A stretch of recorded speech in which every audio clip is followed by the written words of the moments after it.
Hello. आज हम लोग क्लास 10th का पेपर थर्ड जेई एडवांस जो दिया गया है, ठीक है, क्लास एफटीआरई का, उसका मैथमेटिक्स का पार्ट सॉल्व करेंगे। फिजिक्स के ऑलरेडी हम लोग ने सॉल्व करके देख लिए हैं। आज हम लोग मैथ्स को देखेंगे, ठीक है। तो मैथ्स में आ जाता है पहला क्वेश्चन, पार्ट सी, मतलब क्वेश्चन नंबर 9। यहाँ पे हमें क्या दे रखा है, 10a is equal to 5/12।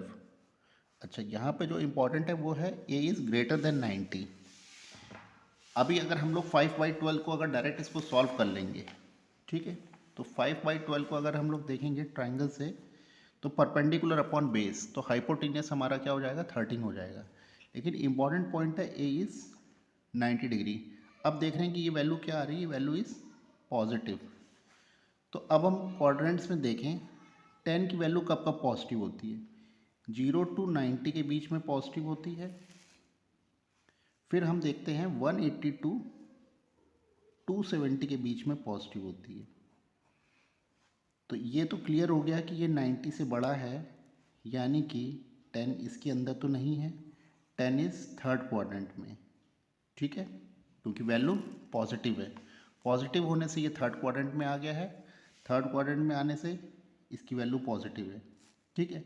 Sign और कॉस, साइन की वैल्यू पॉजिटिव सेकेंड क्वाड्रेंट में होती है, और कॉस की वैल्यू फोर्थ क्वाड्रेंट में पॉजिटिव होती है, और फर्स्ट क्वाड्रेंट में सभी की वैल्यू पॉजिटिव होती है, ठीक है। तो यानी कि थर्ड क्वाड्रेंट में 10 है, तो साइन और कॉस क्या होंगे, साइन और कॉस यहाँ पे माइनस में होंगे, क्योंकि ये थर्ड क्वाड्रेंट में, थर्ड क्वाड्रेंट में होने से साइन और कॉस की वैल्यू नेगेटिव होगी। बाकी सब वैल्यूज एकदम वही सिंपल है। परपेंडिकुलर अपॉन बेस हमने कर लिया, तो साइन थीटा क्या होता है, परपेंडिकुलर अपॉन हाइपोटेनियस, और कॉस थीटा होता है बेस अपॉन हाइपोटेनियस। बस फर्क कितना आ रहा है, बस थोड़ा थोड़ा यहाँ पे माइनस चेंज हुआ, दिस इज माइनस। अब ये हम वैल्यू क्या करेंगे, अपने इस फॉर्मूले में पुट कर देंगे, ठीक है। साइन माइनस कॉस और साइन प्लस कॉस, यहाँ पे हमने क्या करा, वैल्यू को पुट कर दिया, तो ऑप्शन क्या आ गया, -17/7, ऑप्शन डी, ठीक है। नेक्स्ट क्वेश्चन पे आ जाते हैं। 3 balls in a temples toll in every 10 minutes, ठीक है, 18 मिनट्स एंड 30 मिनट्स। तीनों बॉल अलग अलग टाइम पे बज रही हैं, एक 10 मिनट, एक 18 मिनट, एक 30 सेकंड बाद। ये सुबह 7 बजे एक साथ बजी थी। अब बताना है नेक्स्ट टाइम कब होगा जब ये साथ में फिर से बजेंगी। तो इसका मतलब ये हम लोग को सीधा सीधा क्या नज़र आ रहा है, एलसीएम का क्वेश्चन नज़र आ रहा है। तो 10 मिनट्स, 18 मिनट्स, 30 मिनट्स का हमने एलसीएम ले लिया, तो एलसीएम आ गया मेरा 90 मिनट्स। तो यानी कि ये 90 मिनट बाद बॉल्स फिर से दोबारा टकराएंगे। 90 मिनट्स यानी कि 1 आवर 30 मिनट्स बाद। तो सुबह 7 बजे, यहाँ पे टाइम देखना होगा एएम, सुबह 7 बजे ये टकराई थी। फिर उसके बाद फिर साथ में बजेंगी 8:30 पे। तो 8:30 को जो हम ऑप्शन देखते हैं, तो इसमें ऑप्शन है ही नहीं, ठीक है। तो अब जब ऑप्शन नहीं है तो ऑप्शन फिर हम आगे बढ़ाते जाएंगे। 8:30 के बाद सुबह 10 बजे, फिर उसके बाद सुबह 11:30 बजे, फिर उसके बाद 1 बजे दोपहर के बाद, फिर दोपहर मतलब शाम के टाइम 2:30 PM। तो जिस टाइम पे भी ये मैच कर जाएगा वही हमारा आंसर होगा। तो हमें 2:30 PM हमारे ऑप्शन में दे रखा है, तो 2:30 PM यानी कि ऑप्शन बी इज़ करेक्ट, ठीक। नेक्स्ट क्वेश्चन पे आ जाते हैं। यहाँ पे हमें क्या दे रखा है, ये 3-4 हमें क्वाड्रेंट्स दे रखे, ठीक है, vertices of a parallelogram, find the value of the B plus C, ठीक। तो ये भी हम लोग को सिंपल क्वेश्चन है। एक क्वाड्रेंट दे रखा है, पैरेललोग्राम, इसके 4 वर्टिसेस दे रखे हैं। तो हमने क्या करा, इनका अब जो इनके डायगोनल्स होते हैं वो एक दूसरे को कहाँ कट करते हैं, मिड पॉइंट पे कट करते हैं। तो मिड पॉइंट पे कट करते हैं, तो मिड पॉइंट का फॉर्मूला होता है x1 + x2 डिवाइड बाई 2। तो x1 + x2 डिवाइड बाई 2, तो हमने मिड पॉइंट की वैल्यूज़ निकाल ली एक डायगोनल से। सेम एज इट इज़ दूसरे डायगोनल के लिए भी यही कर दें मिड पॉइंट, पर ये दोनों मिड पॉइंट क्या होंगे, एक ही पॉइंट होंगे, तो दोनों पॉइंट्स सेम होंगे। तो इन दोनों पॉइंट्स को हमने क्या कर दिया, इक्वेट कर दिया। ए की वैल्यू पता चल गई, बी की वैल्यू पता चल गई। हमें क्या पता करना था, a + b, a + b = 4, option C is correct, ठीक है। Now question number 12। If the sum of the first n terms का सीक्वेंस ये दे रखा है, find the general terms of the sequence, ठीक है। तो हमें क्या पता करना है, जनरल टर्म पता करना है। जब कभी भी आपको इस तरीके की वैल्यूज़ नज़र आ जाए एन एन करके, तो हमेशा इसमें आप क्या पता करिए, इसमें आप n की वैल्यू 1 पुट कर दीजिए, 2 पुट कर दीजिए, ठीक है। तो जब इसमें 1 पुट करेंगे तो sum of the first term is the first term ही आएगा, ठीक है। तो हम यहाँ क्या करेंगे, वैल्यू पुट कर देते हैं। S1 दे रखा है हमें, S1 n की जगह हमने 1 पुट कर दिया, तो S1 आ गया 1। तो पहले टर्म का सम 9 है, तो पहला टर्म तो कुछ होता ही नहीं, पहला term is this is A1। तो हमारा फर्स्ट टर्म क्या हो गया, फर्स्ट टर्म इज 9। अब इसी तरह दो टर्म का सम हमने निकाल लिया, एन पुट कर दिया 26। तो यानी कि ये किसकी वैल्यू है, ये वैल्यू है A1 प्लस A2 की। A1 हमें पता है तो A2 हमारा निकल आएगा। तो अब हमें दो टर्म पता चल गए A1 और A2, तो हमारा कॉमन डिफरेंस भी पता चल जाएगा।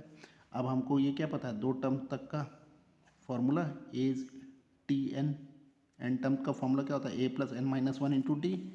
तो T2 क्या हो जाएगा, T2 इज 17। तो इस तरह हम कोई भी जनरल टर्म्स अगर हम पता करने की कोशिश करें तो हम पता कर सकते हैं। तो हमारा T2 टर्म अगर 17 है तो यहाँ पे हम क्या करेंगे, थोड़ा सा स्मार्ट काम करेंगे। जो ऑप्शंस दे रखे हैं, अब ऑप्शंस में तो हम n की वैल्यू को निकाल नहीं पाएंगे, तो हम ऑप्शंस को चेक कर लेते हैं। अगर हमारा T2 टर्म जैसे 17 आ गया तो यहाँ पे भी जो T2 टर्म होगा वो 17 होना चाहिए। तो जो भी वैल्यू हमारी मैच कर जाएगी वो हमारा आंसर हो जाएगा। तो हमने सब में 2 2 रख दिया, T2 टर्म जिसमें भी 17 आ गया यानी कि फर्स्ट टर्म आ गया। तो ऑप्शन ए इज करेक्ट, ठीक है। नेक्स्ट क्वेश्चन पे आते हैं।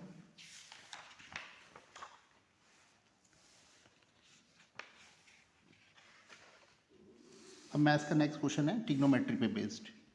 अब यहाँ पे आपको ये ध्यान देना होगा कि ये AD जो है बाइसेक्ट कर रहा है और ये हमको दिया गया है AB upon AC is equal to BD upon DC। हमें क्या पता लगाना है, हमें पता लगाना है लेंथ CD क्या होगी, ठीक है। तो लेंथ CD पता करने के लिए हमने क्या करा, हमें क्या पता है, ये हमको गिवन है AB upon AC BD upon DC, ये हमको गिवन है। पर BD is equal to BC, जो BD होगी यहाँ से लेके यहाँ तक की लेंथ कितनी होगी, BC माइनस DC, लिख सकते हैं इसको। अब हम यही वैल्यू को यहाँ BD की जगह हमने ये वैल्यू यहाँ पुट कर दी, ठीक है। अब हमने क्रॉस मल्टीप्लाई कर दिया, क्रॉस मल्टीप्लाई करने के बाद अब हमने सबकी वैल्यू रख दी। AB को बोला गया था स्मॉल c, DC को DC रख दिया, AC को यहाँ पे बोला गया है स्मॉल b और BC को बोला गया है a, ठीक है। अब हमने क्या करा, DC को एक तरफ ले गया और DC को कॉमन ले गए, ठीक है। DC की वैल्यू आ गई AB upon B plus C। तो कौन सा ऑप्शन सही है, ऑप्शन B इज़ करेक्ट, ठीक है। तो ऑप्शन B इज़ करेक्ट 27 का। अब जाते हैं 28। ये भी एक ट्रायंगल का ही क्वेश्चन है, यहाँ एक फिगर दी गई है, angle AD is angle bisector, ठीक है। तो एंगल बाइसेक्टर थ्योरम भी हम लगा सकते हैं अगर आप लोग को पता है तो, ठीक। तो ये एक एंगल बाइसेक्टर है यानी कि ये 60 है तो ये भी 60 होगा। तो यहाँ पे आप इसको कई तरीके से सॉल्व कर सकते हैं, ठीक है। तो एक तरीका ये भी है, यहाँ पे हमने क्या करा, कंस्ट्रक्ट कर लिया CE पैरेलल टू AD, ठीक। अगर ये 60 तो ये पूरा 180 होगा, तो ये भी क्या होगा 60 होगा। पैरेलल एंगल्स के ऑल्टरनेट एंगल्स क्या होते हैं, बराबर। अगर ये 60 है तो ये भी 60 होगा, ये 60 ये 60 ये 60, तो ये कैसा होगा, इक्विलेटरल ट्रायंगल होगा, ठीक है। सबकी साइड्स का रेशियो हमने देख लिया, आपस में कैसा होगा, इक्वल होगा। ये ट्रायंगल्स और ये ट्रायंगल कैसे होंगे, सिमिलर होंगे, ठीक है। कोई भी आप प्रॉपर्टी आप लगा सकते हैं। अब हमने क्या करा, बस सिंपल सी सबकी क्या करी, वैल्यूज पुट कर दी, ठीक है। वैल्यूज पुट करके निकाल दिया AD की वैल्यू। तो AD की वैल्यू हमारी कितनी आ रही है, BC upon B plus C। This is very simple question, ठीक। तो ऑप्शन B इज़ करेक्ट। 28 का ऑप्शन B क्या होगा, करेक्ट होगा, ठीक। 29 में देखते हैं। 29 भी हाँ थोड़ा सा इसमें देखने की ज़रूरत है, ये थोड़ा टिपिकल हो जाएगा। यहाँ एक ट्रायंगल है और ये सबके बाइसेक्टर्स हैं, ठीक है, मिल रहे हैं। हमें क्या पता करना है, हमें पता करना है फाइंड AI अपॉन ID का, AI अपॉन ID का रेशियो क्या होगा, यानी कि AI और ID का रेशियो पता करना है, ठीक। तो इसको पता करने के चलिए देखते हैं। यहाँ पे भी हम थोड़ा सा हल्का सा इसको क्या करेंगे, कंस्ट्रक्ट कर देंगे। इस लाइन को आगे बढ़ा देंगे और इसको इससे मिला देंगे, यानी कि ये line parallel to this line हमने बना दिया। Construct AD parallel to CH, ठीक है।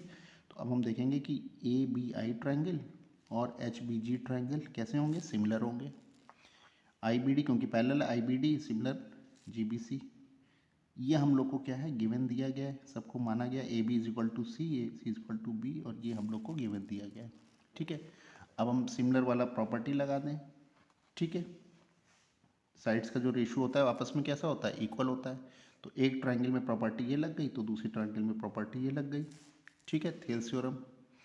अब हमने इसको क्या करा, इक्वेशन 3 दिस इज, ये भी हमें नज़र आ रही है कि ये इज इक्वल टू दिस है।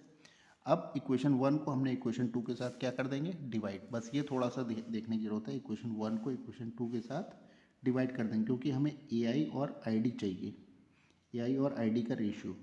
तो इन दोनों को डिवाइड करना पड़ेगा, ए आई ऊपर रहेगा और आई डी नीचे रहेगा, तो इन दोनों को हमने डिवाइड कर दिया। ठीक है, डिवाइड करके जो जो पार्ट है वो पार्ट हम काटते गए। तो ये पार्ट इज इक्वल टू क्या आ गया, 1। ठीक है, अब हमको क्या नज़र आ रहा है, जी सी अपॉन जी एच, सबकी वैल्यू रख दी। जी सी क्या है ए, जी एच क्या है बी प्लस सी, वैल्यू रख दी। तो ए आई अपॉन आई डी क्या आ गया, बी प्लस सी अपॉन ए। तो कौन सा ऑप्शन सही है, ऑप्शन बी इज करेक्ट। ठीक है, तो 29 का ऑप्शन बी करेक्ट है। नेक्स्ट क्वेश्चन पे आते हैं। यहाँ पे नेक्स्ट क्वेश्चन क्या दे रखा है, क्वेश्चन नंबर 30 क्या, एन नेचुरल नंबर्स आपको दे रखे हैं, 4 की पावर एन माइनस 3 की पावर एन। ठीक है, एंड्स विद डिजिट एक्स। ठीक, तो ये थोड़ा सा अच्छा क्वेश्चन है, इसको याद रखेंगे। कोई भी डिजिट, हमें एन डिजिट देखना है, कोई भी नेचुरल नंबर एन है, हमने एन इज इक्वल टू 1 मान लिया, तो 4 की पावर एन माइनस 3 की पावर, तो क्या आएगा, डिफरेंस 1 आएगा। 2 रख के देख लिया तो डिफरेंस ये 7 आएगा। 3 रख के देखा 37, 4 रख के देखा 175 एन, 5 रख के देखा 777, 6 रख के देखा 3355। सबकी एंड डिजिट देख ली, मतलब सबकी लास्ट डिजिट देख ली। तो लास्ट डिजिट हम देखेंगे ध्यान से, तो क्या आएगी 17775, मतलब तीन ही डिजिट बार बार आ रही हैं, 1, 5 और 7। तो पॉसिबल वैल्यू ऑफ एक्स कितनी हो सकती हैं, एक्स की जो पॉसिबल वैल्यू है लास्ट डिजिट यही 3 आ रही हैं, तो कितनी वैल्यूज हो सकती हैं, 3। तो ऑप्शन बी इज करेक्ट। कितनी वैल्यू आएंगी, 3 वैल्यूज आएंगी। ठीक, यहाँ पे आपको एक नंबर दे रखा है, then the remainder, then n square is divided by 8। ठीक है, n square is divided by 8, इसको हमें पता करना है। तो ये इस तरीके के क्वेश्चन को हम क्या करते हैं, लास्ट की 3 डिजिट्स को लेते हैं। लास्ट की 3 डिजिट को हमने लिया, क्योंकि पूरी डिजिट को तो हम कर नहीं सकते स्क्वायर, तो लास्ट की 3 डिजिट का ही हमने स्क्वायर ले लिया। ठीक है, तो स्क्वायर करके हमको ये मिला। फिर उसके बाद फिर हम लास्ट की 3 डिजिट ले लें और उसको भी क्या करें, 8 से डिवाइड कर दें, वो वही होगा जो पूरे का होगा। ठीक है, तो कितना आ रहा है रिमाइंडर, 1। तो ऑप्शन ए इज करेक्ट। तो पूरे डिजिट को आप स्क्वायर नहीं करेंगे, पूरे डिजिट को स्क्वायर करेंगे फिर उसको डिवाइड बाई 8 करेंगे, तो ये बहुत ज़्यादा टाइम टेकिंग हो जाएगा। इससे अच्छा क्या है, सिंपल लास्ट की 3 डिजिट को लीजिए और डिवाइड कर दीजिए, वही आएगा। ठीक है, तो 31 का ऑप्शन क्या हो जाएगा, ऑप्शन ए इज करेक्ट, 1 आ जाएगा। फिर एक आपका एक कॉम्प्रीहेंशन दे रखा है, कॉम्प्रीहेंशन में दो, एक ट्राइंगल दे रखा है, इक्विलेटरल ट्राइंगल। ठीक है, डी ई एफ और point B C C A और ए बी रिस्पेक्टिवली दिए गए हैं, such that B D is equal to C A F then D E F, ये कितना होगा। ठीक है, एंगल डी ई एफ हमसे पूछा गया है। तो यहाँ हमको एक क्या दिया गया, एक इक्विलेटरल ट्राइंगल दिया गया और ये कोई पॉइंट दे दिए गए। अब आपको दिया क्या गया है कि ये पॉइंट, ये लाइन और ये लाइन आपस में क्या है, इक्वल है। तो डेफिनेटली ये पूरा ही इक्विलेटरल ट्राइंगल है, तो इसके ये बचे हुए पार्ट भी आपस में क्या होंगे, इक्वल होंगे। ठीक है, तो ये हमको क्या है, ये तो एक इक्विलेटरल ट्राइंगल है जिसकी तीनों साइड्स इक्वल होती हैं। फिर क्या दिया गया, B D is equal to C, ये हम लोग को गिवन दिया गया है, तो बचा हुआ पार्ट भी क्या होगा, ये इक्वल होगा। तो इसका मतलब ये 3 छोटे छोटे जो ट्राइंगल बन रहे हैं ये आपस में कैसे होंगे, कॉन्ग्रुएंट होंगे। ठीक है, क्योंकि इनके एंगल 60 हैं, दो साइड से बराबर हैं, तो साइड एंगल साइड से तीनों एंगल क्या होंगे, तीनों ट्राइंगल साइड एंगल साइड से हम देख रहे हैं कि ये बिल्कुल एकदम कॉन्ग्रुएंट है। तो ए एफ और एफ टी और ये सब भी आपस में क्या होंगे, तो इनके ये जो ये वाली साइड, ये वाली साइड, ये साइड भी आपस में कैसी होंगी, इक्वल होंगी। अगर ये तीनों साइड्स इक्वल हैं तो ये अंदर भी जो छोटा ट्राइंगल बन रहा है ये कैसा होगा, इक्विलेटरल होगा। अगर ये इक्विलेटरल है तो हर इक्विलेटरल ट्राइंगल का एंगल कितना होता है, 60 डिग्री। तो डी ई एफ हमारा इजीली पता चल गया कितना होगा, 60 डिग्री। तो ऑप्शन बी इज करेक्ट।